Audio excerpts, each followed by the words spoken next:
Hi, welcome to this lecture. In this lecture, I'm going to take you through different layers of Azure Architecture and different Azure service offerings in those respective layers. Azure Architecture has been divided into a number of layers. The first one is storage. On top of storage, we have network.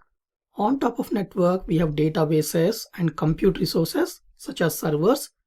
And on top of these, we have app services, which is platform as a service and software as a service applications. And also we have analytics.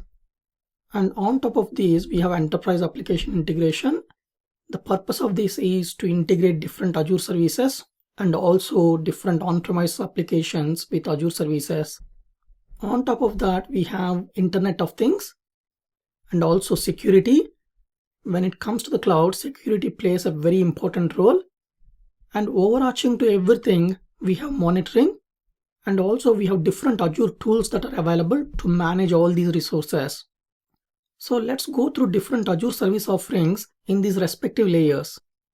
Let me start with storage. In storage, we have blob, table, queue, file, data lake store, backup, site recovery, and store simple.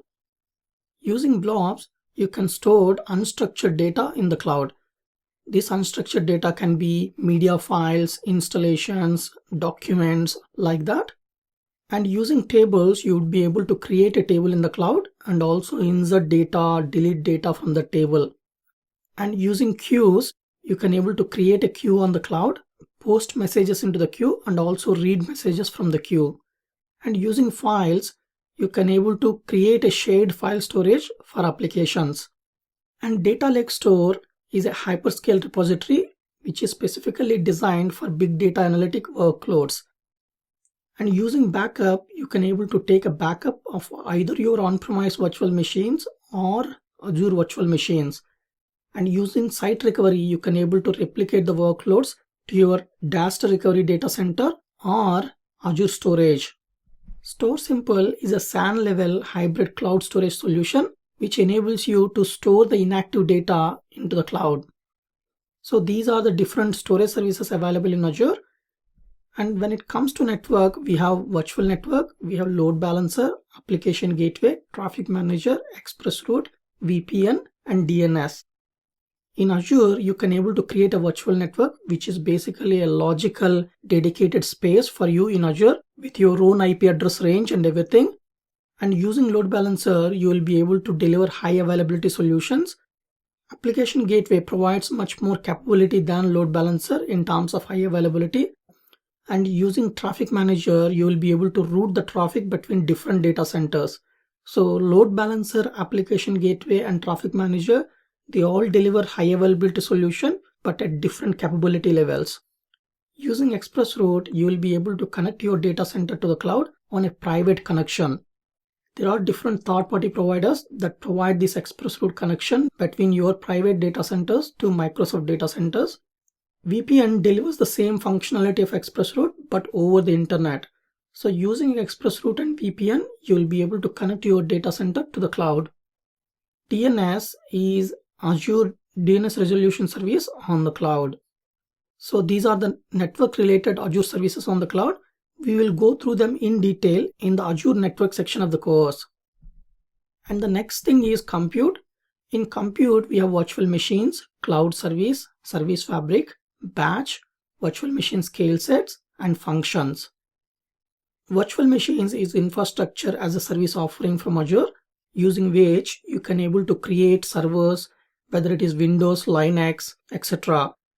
And cloud service is a bit of an old offering from Microsoft Azure, using which you will be able to deploy your application along with your infrastructure at the same time. And using Service Fabric, you will be able to deploy applications that are based on microservices architecture. And using virtual machine scale sets, you will be able to deploy a number of identical virtual machines at the same time, and also you will be able to do auto scaling using virtual machine scale sets. And we have batch. If you want to schedule a compute intensive workload on a number of virtual machines parallelly, then you can use batch. And functions is Azure serverless architecture offering on the cloud, using which you can deploy pieces of code without worrying about underlying architecture. So these are the Azure Compute Service offerings on the cloud. Again, we have a dedicated section in this course to take you through in detail of each one of them. I know you might be feeling I'm rushing through this, but the objective of this lecture is to introduce you to the breadth of the course, and we have dedicated sections for each of these layers in this course where I'm going to take you through in depth of these services. In databases, we have SQL database, SQL data warehouse, and SQL stretch database. We have Cosmos database, Redis cache, and data factory. SQL database is having a SQL database on the cloud. SQL data warehouse is having a SQL data warehouse on the cloud. And SQL stretch database is a cool concept. Using SQL stretch database, you will be able to migrate the cold data into the cloud without need to change your application. And Cosmos DB is a very new one. It is announced in Microsoft Build 2017 conference, using which you can deploy globally distributed database with elasticity, low latency, and all those stuff. Again, we have a dedicated lecture in this course about this where I'm going to take you through in detail. Again, Data Factory is a very cool offering from Microsoft, using which you can able to extract the data from a data source, transform it, and load into the destination. So it is almost like a ETL offering on the cloud. And Redis cache is Azure service offering based on Redis cache open framework.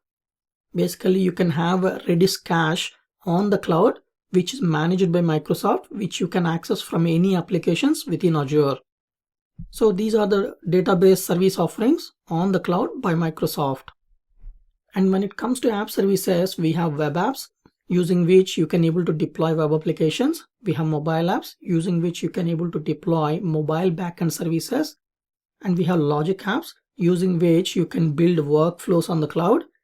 And we have API apps, using which you can develop different kind of APIs to your applications.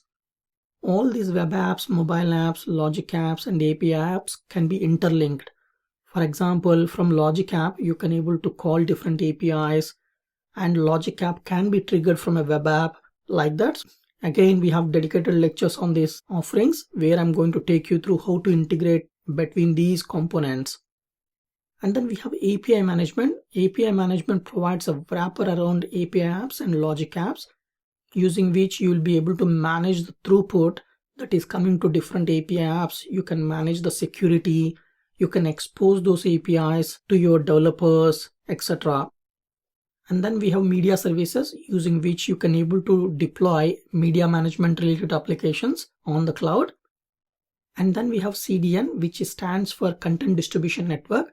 Using Content Distribution Network, you can able to deliver high bandwidth content delivery across different geographical locations. Basically, Content Distribution Network includes something called edge locations, where the high bandwidth videos will be stored and cached, and it improves the performance of the delivery to your users. So these are the Azure App Service offerings on the cloud. And the next thing is analytics. In analytics, we have HD Insight, machine learning, cognitive services, data lake analytics, and stream analytics. HD Insight is a cloud distribution on Microsoft Azure of the rapidly expanding Apache Hadoop technology stack for big data analysis. Again, I'm going to take you through this HD Insight in detail in its own dedicated lecture. And the second thing is machine learning, using which you can deploy predictive analytics model on the cloud. And cognitive services include different APIs, such as face recognition API, speech recognition API. Using those APIs, you can integrate them within your own application and make your application more interactive and intelligent. And the next thing is stream analytics, using which you can able to analyze a stream of events on a real-time basis and take respective actions. And using data lake analytics, you'll be able to analyze the data on a hyperscale. So data lake analytics and data lake store are related to each other. Basically, data lake store is used to store large amounts of data in terabytes. And using data lake analytics, you'll be able to analyze the data on a massive scale. So these are the Azure Analytics services that are available on the cloud. And then we have enterprise application integration. In that, we have service bus, which includes queues, topics, and subscriptions. And then we have BizTalk services. For those of you who don't know, BizTalk services is a flagship product of Microsoft in integration area, and they are offering the same on the cloud. And we have Logic Apps. Using Logic Apps, you can able to build workflows. There are a lot of capabilities in terms of B2B, B2C in Logic Apps, which I'm going to take you through in that respective section of the course. And coming to Internet of Things, we have IoT Hub, where you can able to register a device and also get the data from the device and store it. And then we have Events Hub. Event Hubs, I would say, a subset of IoT Hub to store events with a very high throughput. So if you have thousands of sensors sending millions of events, then you can able to use Event Hubs to store the data and process the data. And using notification hubs, you will be able to send notifications to different devices like Android, iOS, etc. And coming to security, we have Azure Active Directory, Key Vault, Security Center, Azure B2C, and Azure Multi-Factor Authentication. Azure Active Directory is a Microsoft multi-tenant cloud-based directory and identity management service. You can able to sync your on-premises Active Directory with Azure Active Directory. That's a more general approach that people are taking nowadays, where they are integrating their on-premise Windows Active Directory with Azure Active Directory. Using Key Vault, you will be able to streamline the key management process and securely store your keys. Most of the Azure services has access keys associated with them, and it is strongly advised you manage all those keys in a Key Vault and register your application in Azure Active Directory as a service principal, and then your application will authenticate with Active Directory and get a token and present that token to Key Vault in order to access appropriate key. So that's a more secure way rather than the sharing any of the keys associated with Azure services directly. And then we have Security Center, where you can able to set policies, see the recommendations, any threats are identified, all those stuff you can manage in Security Center. We have a dedicated lecture on Security Center where I'm going to take you through in detail of this. And Azure B2C is a cloud identity management solution for mobile applications and web applications. So if you have millions of users using this application and if you want to manage their identity, then you can use Azure B2C. Azure Multi-Factor Authentication is a two-factor authentication offering from Microsoft. Nowadays, multi-factor authentication is getting very popular because it's more secure. Most of the times, for example, if you're accessing your bank account, then in addition to giving username and password, you need to enter a key.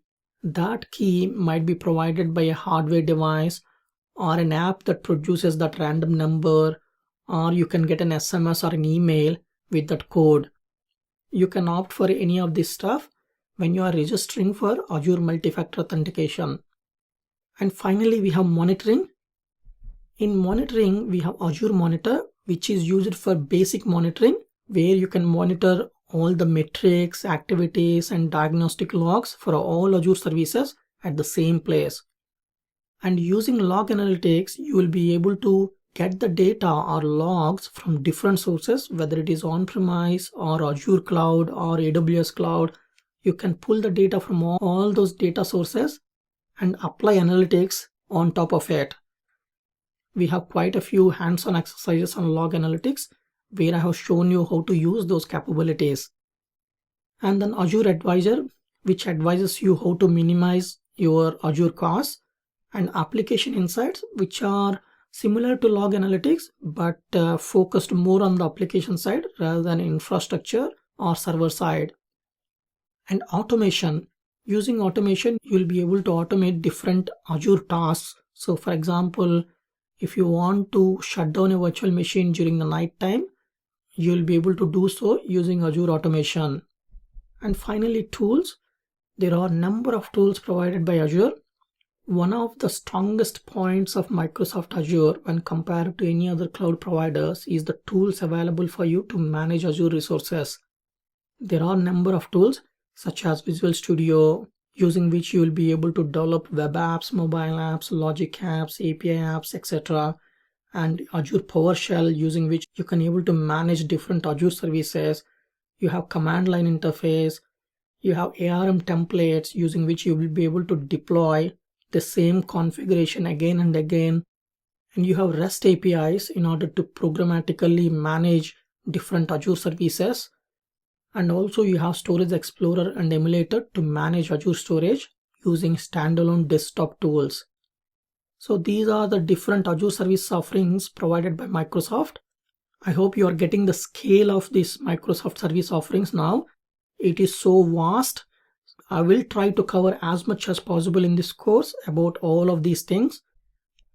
And the next thing I would like to discuss with you is what this particular course will cover each of these areas. So let me show you that.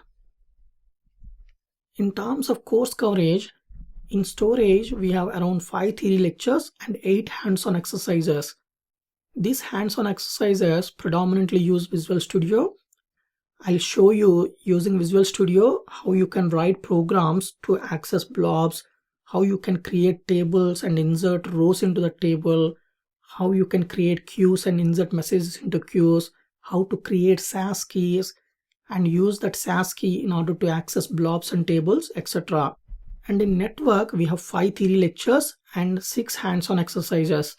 These hands-on exercises are focused on how to create a virtual network, how to create a subnet, network security group, how you can leverage load balancer to deliver a high availability solution, etc. And in compute, we have 4 theory lectures and 4 hands-on exercises on VM scale sets, auto scaling and function. I will show you how to create a VM scale set, how to automatically auto scale, which means either to increase number of VMs in the form or reduce the number of VMs based on the CPU utilization. And also I'll show you how to write an Azure function and deploy without worrying about any of the servers. And in databases, we have 4 theory lectures and 3 hands-on exercises on Elastic Pools and Cosmos DB. I am going to add a lot more hands-on exercises in this section of the course going forward. And in app services, we have 5 theory lectures and we have 9 hands-on exercises on how to create API apps, logic apps, API management. I indeed provided hands-on exercises on how to create web apps, how to leverage mobile backend services and all those stuff. So quite a bit covered in app services section of the course, and I hope you find them very useful. And in analytics, we have 3 theory lectures and 2 hands-on exercises on data lake store and data factory. I have shown you in the hands-on exercises on how to create a data lake store and how to migrate the data from a SQL database into data lake store using data factory. And in enterprise application integration, we have 2 theory lectures and 3 hands-on exercises on service bus queues and service bus topics. In Internet of Things, I have included 5 hands-on exercises on how to post data into Azure from a simulated device, and also how to use Stream Analytics to analyze the data and how to present that data using Power BI. And in security, we have 5 theory lectures and 5 hands-on exercises on Key Vault, how to use Azure Active Directory, how to use Security Center, and a walkthrough of role-based access controls. And in monitoring, we have 7 theory lectures and 8 hands-on exercises on application insights, log analytics, automation, etc. We have very good hands-on exercises to give you an insight into the capabilities of application insights, log analytics, and I have shown you how to write a runbook to stop the virtual machine. And in tools, we have mostly hands-on exercises, and I have shown you how to use different tools to manage the Azure resources. So this is just to provide you an insight of what this course provides. As of 25th of May 2017, these are the number of theory lectures and hands-on exercises that I have provided in this course. Over the course of next 4-5 months, I'll be adding a lot more into this course. So I hope you find all these hands-on exercises and theory lectures useful. So in this lecture, I have taken you through different layers of Azure architecture and also different service offerings in those respective layers. and I have also explained you what this course covers with respect to those Azure service offerings in different layers. See you in the next lecture.